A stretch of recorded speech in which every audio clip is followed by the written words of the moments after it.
glória da Santíssima Trindade, no poder dele, do Espírito Santo, nós vamos abrir o santo livro do Senhor, a bendita palavra de Deus, no Salmo de número 70, tendo encerrado o Salmo 69, nossa exposição a esse salmo longo. Agora vamos para o Salmo 70. Salmo de número 70. Ao mestre de canto de Davi em memória. Praza-te, ó Deus, em livrar-me. Dá-te pressa, ó Senhor, em socorrer-me. Sejam envergonhados e cobertos de vexame os que me demandam a vida. Tornem atrás e cubram-se de ignomínia os que se comprazem no meu mal. Retrocedam por causa da sua ignomínia os que dizem bem feito, bem feito. Folguem e em ti se jubilem todos os que te buscam. Os que amam a tua salvação digam sempre: seja Deus magnificado. Eu sou pobre e necessitado. Ó Deus, apressa-te em valer-me, pois tu és o meu amparo e o meu libertador. Senhor, não te detenhas. O título deste salmo é ao mestre de canto de Davi em memória, é porque ele é uma repetição, é para se lembrar novamente do salmo de número 40. Ele é ipsis literis o salmo de número 40, a partir do verso 13. Então eu vou ler o salmo 40, os irmãos podem acompanhar. Então, os acréscimos que temos aqui foram feitos pelo próprio rei Davi para se adequar à diferente situação, mas é o mesmo a partir do verso 13. Esperei confiantemente pelo Senhor, ele se inclinou para mim e me ouviu quando clamei por socorro. Tirou-me de um poço de perdição, de um tremedal de lama, colocou-me os pés sobre uma rocha e me firmou os passos, e me pôs nos lábios um novo cântico, um hino de louvor ao nosso Deus. Muitos verão estas coisas e temerão e confiarão no Senhor. Bem-aventurado o homem que põe no Senhor a sua confiança e não pende para os arrogantes, nem para os afeiçoados à mentira. São muitas, Senhor, Deus meu, as maravilhas que tens operado e também os teus desígnios para conosco. Ninguém há que possa igualar contigo. Eu quisera anunciá-los, deles falar, mas são mais do que se pode contar. Sacrifícios e ofertas não quiseste, abriste os meus ouvidos. Holocaustos e ofertas pelo pecado não requeres. Então me disse: eis aqui estou, no rolo do livro está escrito a meu respeito. Agrada-me fazer a tua vontade, ó Deus meu. Dentro do meu coração está a tua lei. Proclamei as boas novas de justiça na grande congregação. Jamais cerrei os lábios, tu sabes, Senhor. Não ocultei do coração, ou no coração, a tua justiça. Proclamei a tua fidelidade e a tua salvação. Não escondi da grande congregação a tua graça, a tua verdade. Não retenhas de mim, Senhor, as tuas misericórdias. Guarde-me sempre a tua graça e a tua verdade. Não tem conta os males que me cercam, as minhas iniquidades me alcançaram. Tantas que me impedem a vista, são mais numerosas do que os cabelos da minha cabeça e o coração me desfalece. Agora, a partir do verso 13, é o Salmo 70. Praza-te, ó Deus, em livrar-me. Depressa, ó Senhor. Uma variação, lá é Elohim, aqui é Jeová. Em socorrer-me. Sejam a uma envergonhados e cobertos de vexame os que me demandam a vida, tornem atrás, cubram-se de ignomínia os que se comprazem no meu mal. Sofram perturbação por causa da sua ignomínia os que dizem bem feito, bem feito. Folguem e em ti se rejubilem todos os que te buscam. Os que amam a tua salvação, digam sempre: o Senhor seja magnificado. Eu sou pobre e necessitado, porém o Senhor cuida de mim. Tu és o meu amparo, o meu libertador. Não te detenhas, ó Deus meu. Vamos orar. Senhor, damos graças pela perfeição da tua palavra, porque ela é divina, inerrante, absolutamente perfeita, completa, rica, poderosa, sábia, e perscruta o nosso coração, sonda e nos dá tudo aquilo que precisamos e necessitamos. Nós te louvamos pela tua palavra. E agora, Senhor Deus, que vamos começar a exposição deste Salmo 70, pedimos a direção, a iluminação do teu Espírito Santo, operando na nossa mente, no nosso coração, de modo que possamos ver as maravilhas da tua lei, discernir estas maravilhas e compreender essas maravilhas e assentá-las bem em nosso coração. Tem misericórdia, abençoa, Senhor, o teu povo que aqui está, e que o teu nome seja glorificado, Senhor Deus, pela tua graça operando na vida dos teus filhos. Oramos assim, pedindo perdão pelos nossos pecados. Sabemos que somos indignos, pecadores. Não merecemos que tu nos abençoes, nem que tu nos salves, nem que tu fales ao nosso coração. Não temos nada. Mas, Senhor, a tua graça é imensa, a tua misericórdia é tão grande, benignidade para conosco.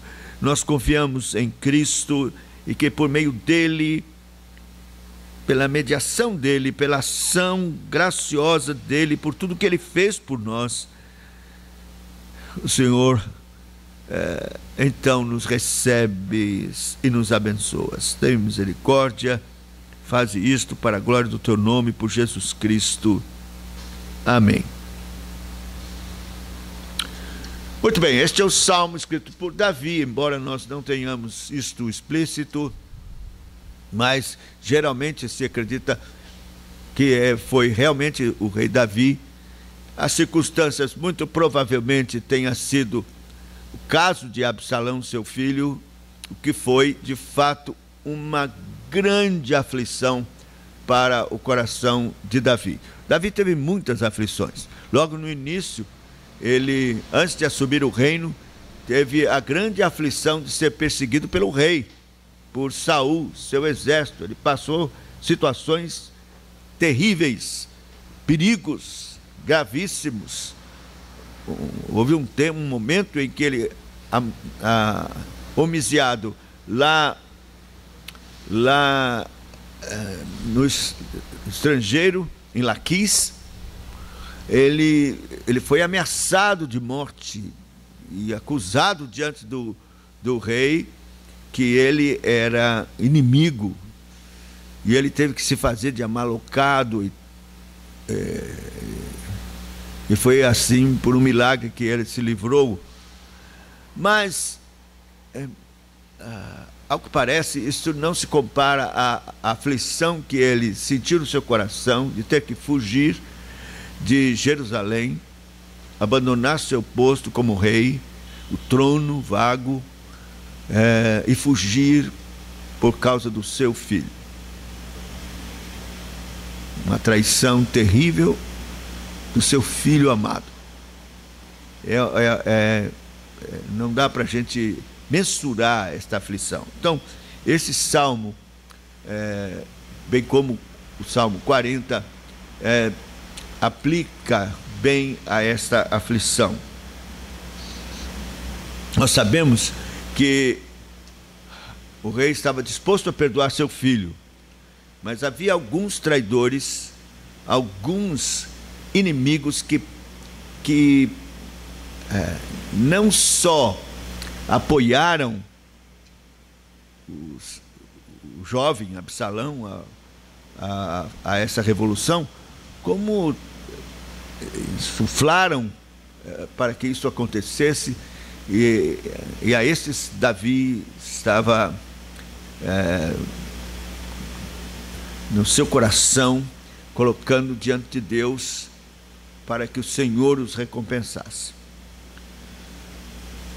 Então, nesse salmo nós temos essas duas coisas: a aflição de coração de um crente buscando de Deus socorro, libertação, e temos da mesma forma alguém de forma imprecatória entregando nas mãos de Deus os inimigos para que eles recebessem pago daquilo que estavam fazendo contra Deus mesmo.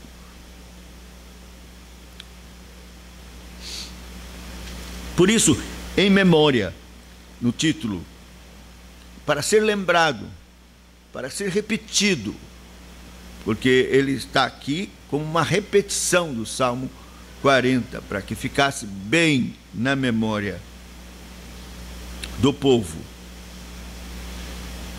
Nós vamos ver os 3 primeiros versículos. Praza-te, ó Deus, em livrar-me, dar-te pressa, ó Senhor, em socorrer-me. Esse corresponde ao verso de número 13 do Salmo 40. Veja o coração aflito do salmista. Isso mostra que, como os filhos de Deus, servos de Deus, também podemos passar por aflição e ter essa mesma disposição de alma, uma grande aflição. E ele ora, este praza-te, ó Deus, pode ser apressa-te, ó Deus, também, e significar como a angústia de alma, de aflição, chega a pedir a Deus que apresse os passos, venha depressa. Alguém pode pensar que isto soa como insolência. Quem somos nós? Se o Senhor ainda nos socorrer, no tempo que Ele quiser, ótimo, que nem isso merecemos. E ainda pedir a Deus que apresse, pode parecer insolência, mas na verdade não é. Isso está nas Escrituras, foi o que influiu no coração do santo de Deus, Davi, mostrando a sua aflição e o desejo que o Senhor viesse antes que ele sucumbisse, antes que aos seus olhos fosse tarde demais. Na verdade, este apressa-te em socorrer pode significar mesmo uma compreensão da fraqueza que ele era. É como se dissesse: Senhor, eu sou tão fraco, que se o Senhor demorar, eu não vou resistir. Apressa-te. Então, é perfeitamente possível e não é pecaminoso que um coração humilde, sentindo aflição e angústia tomando conta, a ameaça terrível de sucumbir, clame a Deus: apressa-te, Senhor, em socorrer-me. Veja que no verso de número 5, que nós ainda vamos expor na próxima oportunidade, ele diz, é o último verso: eu sou pobre e necessitado. Ó Deus, apressa-te em valer-me. Pois tu és o meu amparo, o meu libertador. Não te detenhas, não te demores, ó Senhor. Então, é possível sim que um crente, filho de Deus, na sua aflição, no desespero da sua alma, na sua necessidade urgente de livramento, rogue e clame a Deus com todas as veras da sua alma, para que o Senhor venha logo e possa livrá-lo. Então, o que temos aqui é por que ele ora. Ele ora para que Deus o livre, ele ora para que venha em seu socorro antes que seja tarde demais e que faça isso logo, depressa. O segundo verso, vamos colocar junto com o terceiro. Sejam envergonhados e cobertos de vexame os que me demandam a vida, tornem atrás, cubram-se de ignomínia os que se comprazem no meu mal, retrocedam por causa da sua ignomínia os que dizem bem feito, bem feito. Então, nesses dois versos, nós temos aqui a razão, o porquê da angústia, da tribulação, da aflição do salmista. Os inimigos, os perseguidores. Meus irmãos, é muito difícil alguém dizer assim: eu não tenho ninguém que me persiga, eu não tenho inimigo nenhum. Bem, talvez você esteja até certo que não tenha, mas isso não é o normal. O normal é ter inimigos, sim, e perseguidores. A Bíblia diz: todo aquele que quiser viver piamente sofrerá perseguições. Talvez você não tenha perseguição porque você escolheu um atalho, você fugiu daquilo que causa celeuma. Você fugiu de cumprir com a lei de Deus naquilo que provoca confronto e faz com que inimigos se levantem, antipatias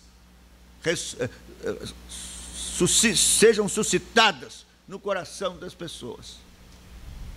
É por isso que a palavra de Deus diz que aquele que quiser viver piamente sofrerá perseguição, porque viver piamente é viver segundo a palavra de Deus, e viver segundo a palavra de Deus é provocativo.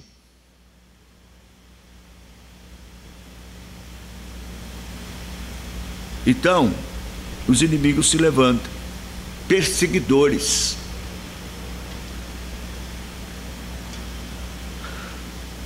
Mas veja o que é que ele faz. Ele não foge deles.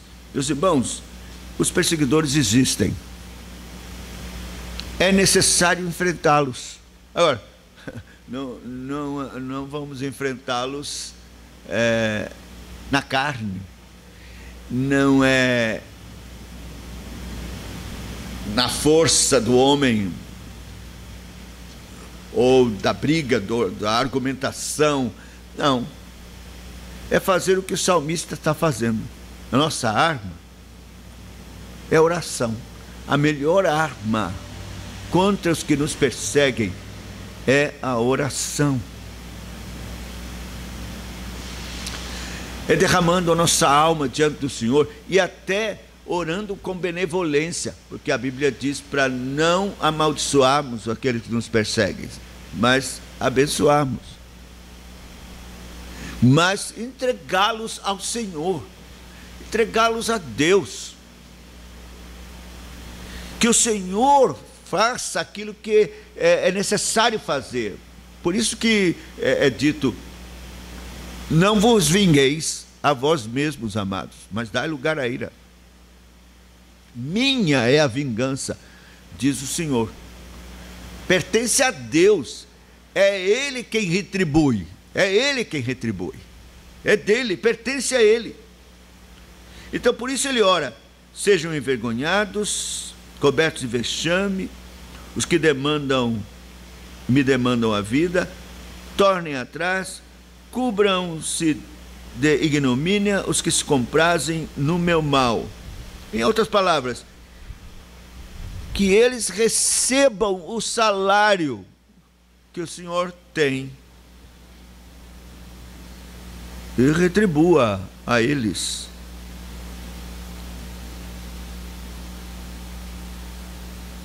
Meus irmãos, há uma recompensa para os que se levantam contra Deus e contra os filhos de Deus.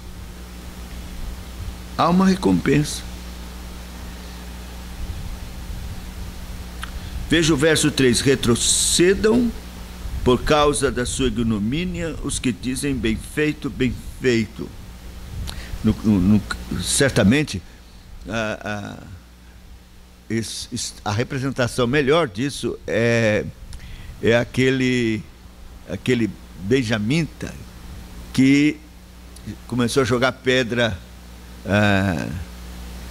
em Davi quando ele fugia. Simei. Ele então dizia: toma, homem de sangue, agora você está recebendo pago e tal, e jogando pedra e terra em Davi. Bem feito, bem feito, que agora está aí fugindo, humilhado, chorando. Quer dizer, inimigos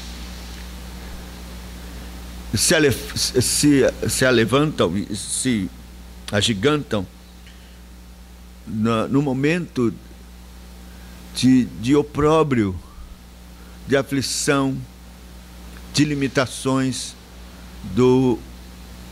daquele que é servo de Deus. Mas vejam, o Senhor é quem dá, na justa medida, a recompensa para os inimigos. Não sei, você certamente sabe, tem sido perseguido, talvez no seu trabalho, talvez na família ou na própria igreja, pessoas que nutrem antipatia, que não gostam de você. Então, você deve fazer como Davi. Entrega a Deus, que julga retamente, que é quem retribui de forma justa.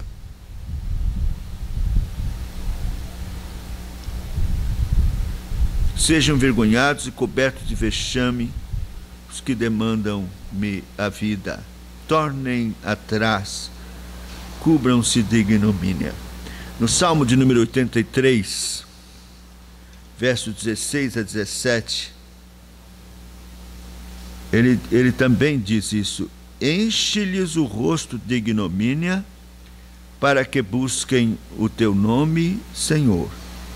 Sejam envergonhados e confundidos perpetuamente, perturbem-se e pereçam, e reconhecerão que só tu, cujo nome é Senhor, és o Altíssimo sobre toda a terra.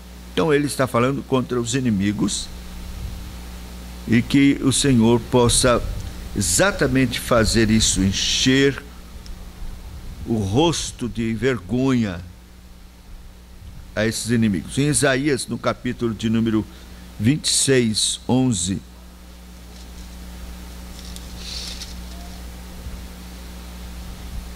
Senhor, a tua mão está levantada, mas nem por isso a vem. Porém verão o teu zelo pelo povo e se envergonharão.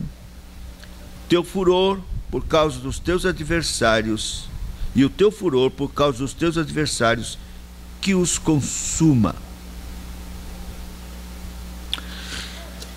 Meus irmãos, nós não poderíamos deixar de conectar com o Senhor Jesus Cristo.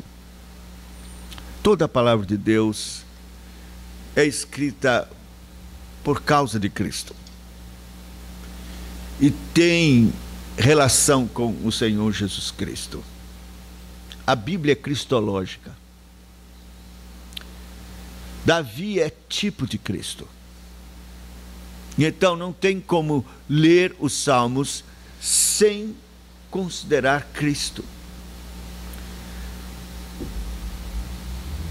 Cristo é o servo sofredor. Cristo sofreu mais que qualquer um nessa vida.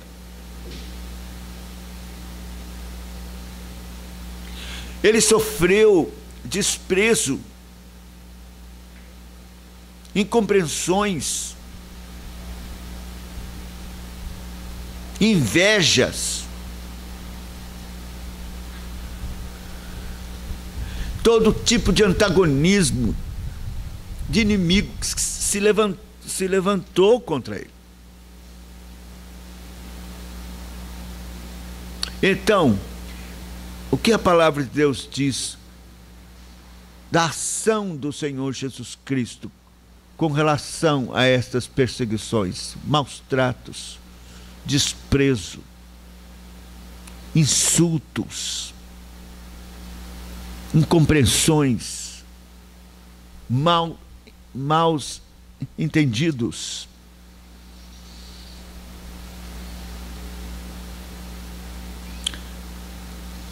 Na primeira carta do apóstolo Pedro, nós temos a resposta de como o Senhor Jesus respondia estas coisas todas.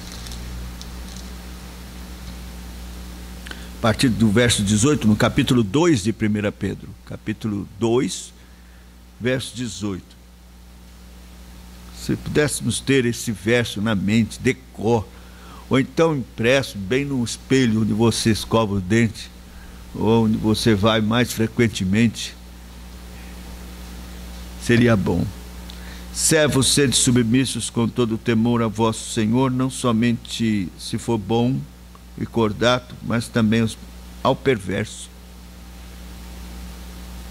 Porque isto é grato, que alguém suporte tristeza, sofrendo injustamente, por motivo de sua consciência para com Deus. Pois que glória há se pecando e sendo esbofeteados, por isso o suportais com paciência. Se, entretanto, quando praticais o bem, sois igualmente afligidos e suportais com paciência, isso é grato. Veja, meus irmãos, quando praticais o bem, sua intenção, seu desejo, todas as suas ações é no sentido do bem espiritual ou material das pessoas. E em troca você recebe aflição. Então suporte com paciência, isto é grato a Deus. Porquanto para isto mesmo fostes chamados, pois que também Cristo sofreu em vosso lugar, deixando-vos exemplo para seguirdes os seus passos. O qual, agora veja o exemplo, o qual não cometeu pecado, nem dolo algum se achou em sua boca, que não é o nosso caso.